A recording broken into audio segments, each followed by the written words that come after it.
I like Purdue at Michigan State. Last week we saw Purdue pull off a big upset, but they've actually won their last 3 in the Big Ten. They won by 14 on the road against Nebraska. They blew out Illinois. I think they're going to win outright. And this Big Ten West race, by the way, Big Ten title game airing on Fox. Big Ten West, you got Purdue, you got Northwestern, you got Wisconsin, and you've got somebody else who's not that good but also in the mix, whose name I forget. All of these teams. Yeah, who has any idea who's going to win? Definitely worth paying attention to this one.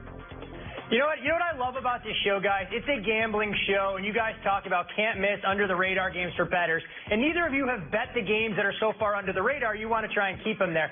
I'm going to go to a game I actually picked earlier in the week and say it's not getting enough attention. In the Tampa Bay Bucks, a live underdog on the road in Cincinnati. This is a Bengals team right now that is I think a lot of us thought they were going to be coming into the season. They have plenty of issues defensively that were only exploited and made worse by the absence of Nick Vigil. Andy Dalton continues to flounder on the biggest stage, and Tampa's a team that after that initial Fitzmagic surge to start the season has kind of flown under the radar. Give me Tampa here as a live underdog, +4, +4.5. I think they can win this game outright. All right, up next, double down. Which bets have you made this week you'd like to double down on? Sal, what you got? I'll tell you, Rachel, we just heard what Todd loves about the show. You know what I love? How really a nobody can kick the tar out of a gambling expert 3 out of the last 4 weeks. That's what I love. Clay, we'll hear about what you love about the show, too, but that's what I love. Georgia, -6.5. It was 7. I got it at 7 earlier in the week. Now it's -6.5. Look at Clay Travis. He browbeated our research guy. Guy makes like $16 an hour until he finally moved the line down to 6.5 to his liking. But I do like Georgia. Holyfield's going to run all over them this week. This is going to be a 33-10 drubbing.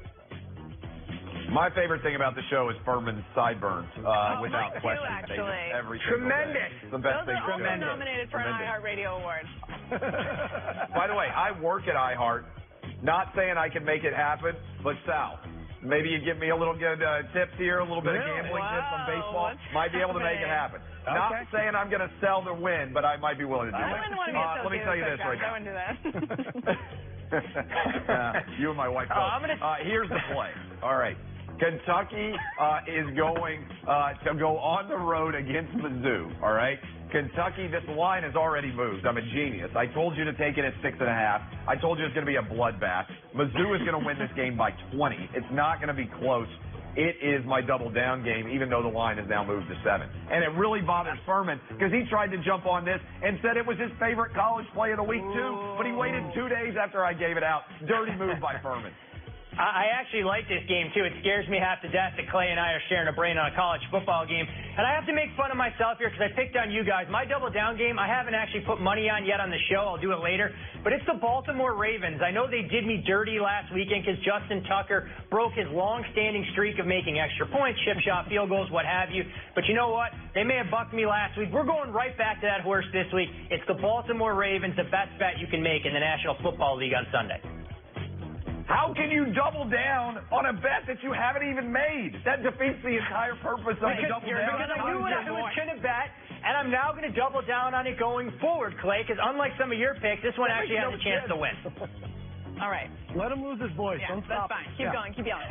Finally, Doghouse, which NFL underdog will continue to perform well at home? Sal, what you got? I don't like a lot of dogs this weekend in the NFL, but the Raiders +3 over the Colts. They're home. I don't know. Are they riding the ship? They're starting to make good trades favorable to their organization?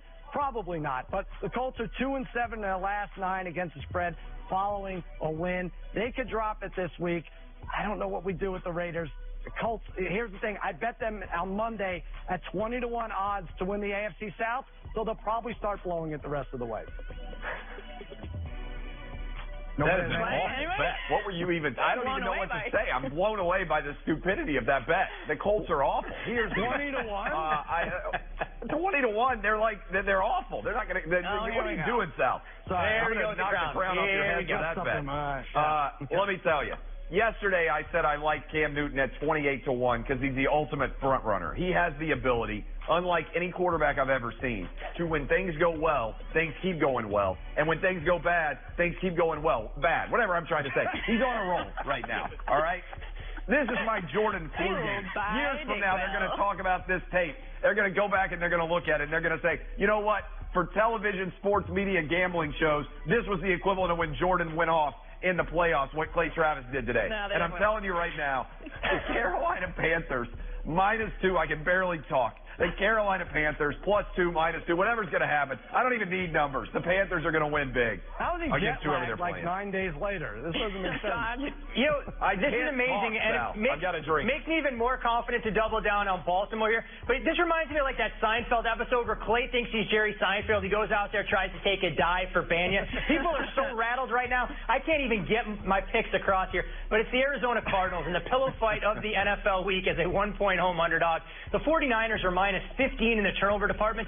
That tells me you can't go on the road and make these mistakes over and over again. And Arizona's shown some resiliency off back-to-back losses. This is a franchise that's 7-0 against the spread. The last 7 times it's happened. Josh Rosen outplays C.J. Beathard, and Arizona gets that elusive second victory. All right, bonus question for Todd. Todd, while I was out getting my belly button ring removed, or at least it's the going conspiracy right now, I had some time to think about my DraftKings lineup, but I still need a player tonight that's a good value on Thursday Night Football between the Dolphins and Texans on Fox.